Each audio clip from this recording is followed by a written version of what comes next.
Okay, so I'm here to tell you what's going on with Sequela, and oh, thank you. There's the button. Okay, yeah, right. So in a small biotech company with a big heart and no financing, it literally takes a village to develop a new TB drug, and our partners have been incredibly generous with time and energy and effort and cash money. So in the TB Alliance Open Forum 2 in London of December 2006, we were asked to present a potential clinical development plan for SQ109, which was just entering phase 1 clinical trials at that time. And our point at that time, at that meeting, was that each drug needs to be developed according to the specific characteristics of the drug itself and not be form-fitted into a one-size-fits-all clinical development program. And we actually suggested that we could potentially do an adaptive clinical trial design, which got complete shock response by the community, but in fact, we're moving towards that now with our own drug in Africa coming up. But I think the message for the community is that in fact we had the scientific data that said that putting us into an EBA study probably made no sense scientifically. And here is the time course for SQ109 effects in vivo in the mouse model of TB, in which you see the beginning of effects of SQ109 starting at about 3 weeks and continuing on to a fairly substantial increase in efficacy in the regimen over time. And I'll just note that we're comparing against ethambutol. We're really swapping SQ109 in for ethambutol. Ethambutol is at 100 milligrams, and SQ109 here is at 10 milligrams. So our argument was to do a clinical trial that only lasted 2 weeks would probably underestimate the activity of our drug. And in fact, if you model the EBA study in mice, you can see that in fact there is no real activity of SQ109 until after the 14 days. And if you compare it with rifampin, with which it is very synergistic, you begin to see changes only after 14 days. And in fact, if you move this out to 30 days, you can see that there is about a third of a log decrease by 30 days with SQ109 plus rifampin. Nonetheless, the community itself has convinced itself that an EBA study gives you some data that enables you to make some decisions on your drug.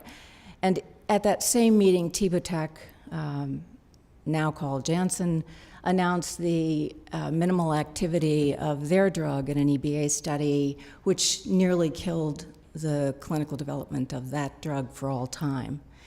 And the statement that they made was, unfortunately, this is a rite of passage in the TB community.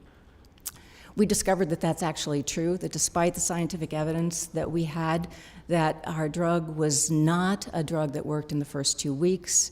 We were really forced into doing an EBA study, and this is the end result of our EBA study. The black is SQ109 at 300 milligrams. The red is rifampin monotherapy at the standard dose over time. And these are individual patient log 10 CFU over time, over 14 days. Now, I don't know about you, but it seems to me that when you start doing these studies, you take a look at the range of where these patients are in coughing up bacteria. And it's a 3.5 log change for each patient. So it's really hard to do an analysis on this unless you decide to derive your data, and you can do this. This is the data as derived if we decide that we're going to look at the change over time with these treatment regimens. And the black line here just shows you that rifampin after 14 days reaches roughly 1 log decrease. And the overlap in all of these lines is huge. So, but we've evolved the EBA study to use higher mathematics and very brilliant statisticians, and in the end, if you put the right model together, that data ends up looking a little like this, with rifampin being, again, the red line. So, I'm a scientist. I like data. I don't like derived data. The EBA studies are derivative data from derivative data. And the more you compound that process, the more likely you are to misunderstand exactly what's going on in your system. So looking at the data here, you can see that there are black dots and black lines in the top and the bottom, and there are red on the top and the bottom. And this data would say to me that if we were using EBA as a mechanism for selecting drugs, we probably would not select rifampin.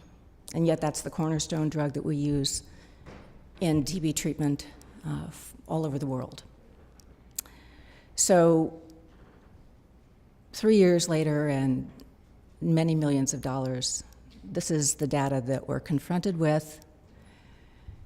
And what we really did get out of this is some nice safety data, safety and tolerability data of SQ109 in TB patients. There were 82 adverse events, no serious adverse events. Well, there was one. One person died, and I would consider that very serious, but it was not drug-related. And 56% of these were gastrointestinal events. There were no other safety signals for SQ109 at the highest dose. And in fact, no QTC and no hepatic problems, nothing that we could see other than nausea that was self-limiting.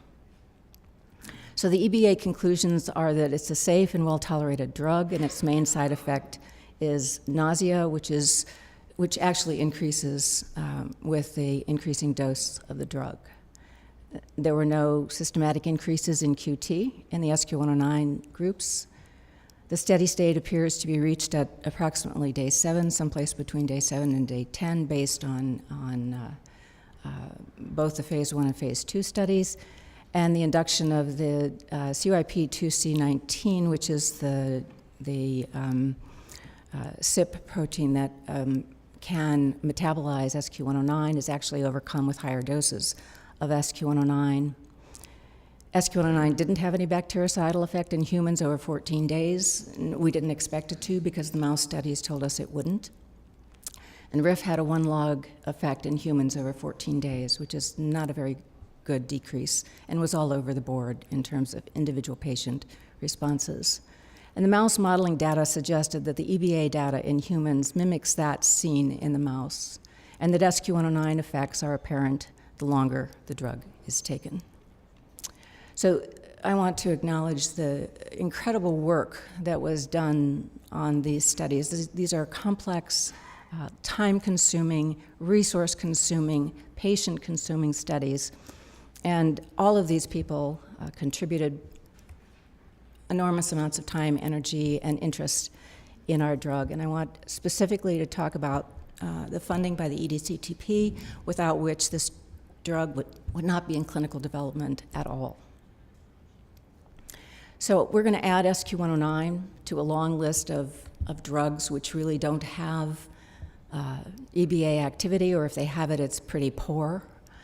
All of these drugs, except for SQ109, which we have no evidence today of efficacy in humans, all of these drugs have good responses in humans and are being used today in treatment of TB, or are being developed, as in bedaquiline.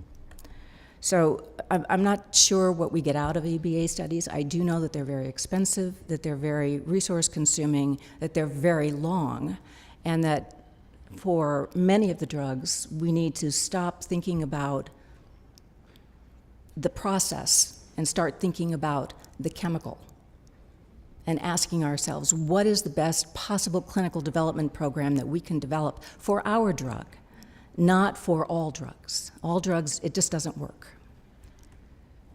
So what's next for SQ109? We have a registration trial that will start very shortly in Russia for MDR-TB with our corporate partner Infectex. It's a optimized background therapy plus or minus SQ109 or placebo, done under ICH guidelines. We have the MAMS study, which is actually an adaptive trial design study, which we suggested 6 or 7 years ago, and everyone was horrified, but in fact you can actually do this. So that's the study design in drug-sensitive TB. This will be SQ109 at 300 milligrams versus ethambutol in standard of care, or standard of care using a high-dose RIF. We have in development with the NIH a thorough QT study in healthy humans, taking SQ109 up to 450 milligrams, plus or minus moxifloxacin, which is the prototype for QT prolongation. And we have new drug combinations in MDR and drug-sensitive TB in development with the ACTG. And that's the end of the story. Thanks.